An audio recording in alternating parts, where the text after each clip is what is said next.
Magandang araw po sa inyo mga kapatid. And once again, welcome to our PP Carmel. Together, we listen to the words of God and ponder its call and challenges in our own times.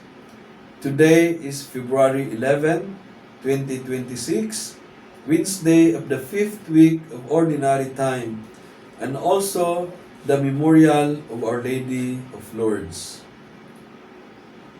Our first reading for today is taken from the first book of Kings, chapter 10, verse 1 to 10. The Queen of Sheba heard about Solomon's fame and came to test him with difficult questions. She arrived in Jerusalem with a vast retinue and with camels loaded with spices and an abundance of gold and precious stones. When she came to Solomon, she told him all that she had on her mind, and Solomon answered all her questions. There was nothing that the king could not explain to her. And when the queen of Sheba had seen all the wisdom of Solomon, the palace he had built, the food on his table, the residence of his officials, the attendance of his servants, and their clothing, his cupbearers, and the burnt offerings which he offered at the Lord's house, it left her breathless. Then she said to the king, "All that I heard in my own land concerning you and your wisdom was true. But I did not believe the reports until I came and saw with my own eyes. And what did I see? I was told only half the story, for your wisdom and wealth surpassed the report I heard.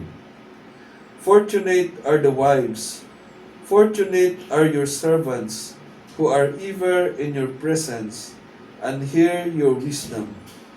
Blessed be the Lord your God, who has looked kindly on you, and has put you on the throne of Israel. Because of the Lord's eternal life for Israel, He has made you king, so that you may dispense justice and righteousness." Then she gave the king 120 talents of gold, spices in abundance, and precious stones. Such an abundance of spices as those which the Queen of Sheba gave to King Solomon was never again seen. The word of the Lord. Our psalm is from Psalm 37, and it says, "The mouth of the just murmurs wisdom." Our gospel is taken from the Gospel of Mark, chapter 7, verses 14 to 23. Jesus then called the people to him again and said to them, "Listen to me, all of you, and try to understand. Nothing that enters a person from the outside can make that person unclean. It is what comes from within that makes a person unclean. Let everyone who has ears listen." When Jesus got home and was away from the crowd, his disciples asked him about this saying, and he replied, "So, even you are dull? Do you not see that whatever comes from outside cannot make a person unclean, since it enters not the heart, but the stomach, and is finally passed out?" Thus Jesus declared that all foods are clean. And he went on, "What comes out of a person is what defiles him. For evil designs comes out of the heart: theft, murder, adultery, jealousy, greed, maliciousness, deceit, indecency, slander, pride, and folly. All these evil things come from within and make a person and clean. Our reflection for today. Dear brothers and sisters in Christ, today we honor Our Lady of Lourdes, who appeared to a humble young girl, reminding us that God meets us in our vulnerability and calls us to bring healing to a broken world. Our readings speak of wisdom that transforms nations, faith that guides our steps, and the need to purify our hearts to bear fruit for justice and love. From the first reading, wisdom that transcends wealth and power. In the first book of Kings, the Queen of Sheba comes to Solomon seeking not just gold or glory, but wisdom. She is amazed by his understanding, declaring, "The report I heard in my own land about your achievements and your wisdom is true. How happy are your people! How happy are these your officials who stand away always before you and hear your wisdom." In our Philippine context and across the globe, we often measure success by economic wealth or political power. Yet we see how this alone cannot bring lasting peace or prosperity. Economically, our nation grapples with inequality, where some accumulate great wealth while many struggle to afford food, shelter, and education. Politically, we witness how power can be misused for personal gain rather than for the common good. Religiously and socio-culturally, we sometimes prioritize status or tradition over the wisdom of loving our neighbors as ourselves. True wisdom, as Solomon shows us, is about ordering our lives and societies in ways that serve all people. It is the wisdom that guides leaders to enact fair policies, businesses to operate with integrity, and to communities to care for the most vulnerable among us.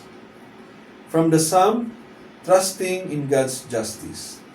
The psalmist proclaims, "Commit your way to the Lord, trust in God, and God will act. The mouth of the righteous utters wisdom, and their tongue speaks justice. The law of their God is in their hearts." This speaks directly to our times. When we see economic exploitation, political corruption, or social injustice, it is easy to grow discouraged.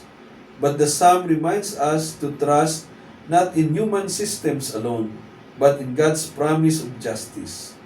In the Philippines, we see this trust live out in farmers who fight for land reform, workers who demand fair wages, and advocates who stand with indigenous peoples defending their ancestral domains.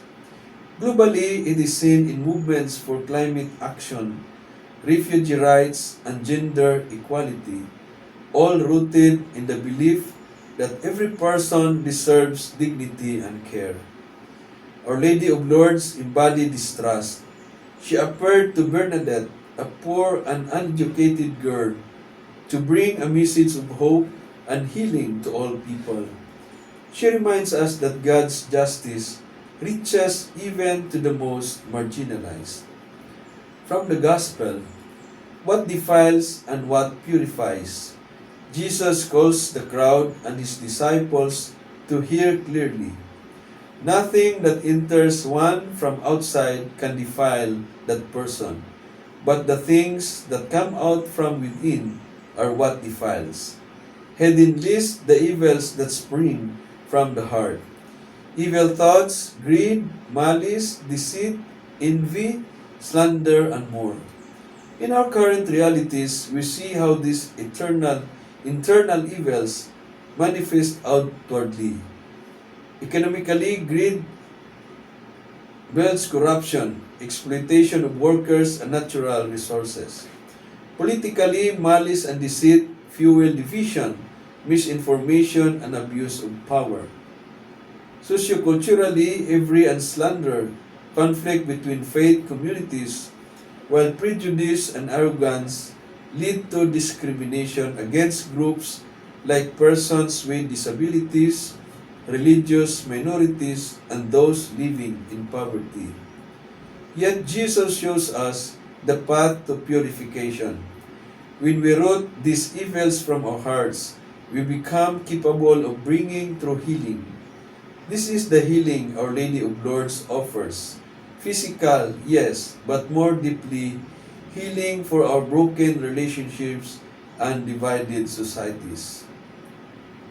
Honoring Our Lady of Lourdes, today we also remember that Lourdes is a place of healing for millions. In Philippines, where many face not just physical sickness but also the illnesses of poverty, injustice, and division, Our Lady calls us to be instruments of her healing touch. She invites us to see Christ in every person we meet, especially those who suffer, and to act with compassion and justice. Brothers and sisters, let us take to heart today's message. Let us seek the wisdom that serves all people, trust in God's promise of justice, and work to purify our hearts so that our actions may bring healing to our land. May we be like the Queen of Sheba, recognized through wisdom when we see it, and like Bernadette, open to God's presence in the most ordinary places and people. May Our Lady of Lourdes intercede for us that we will be challenged of God's love and healing in our Philippines and in our world. In the name of the Father, and of the Son, and of the Holy Spirit. Amen.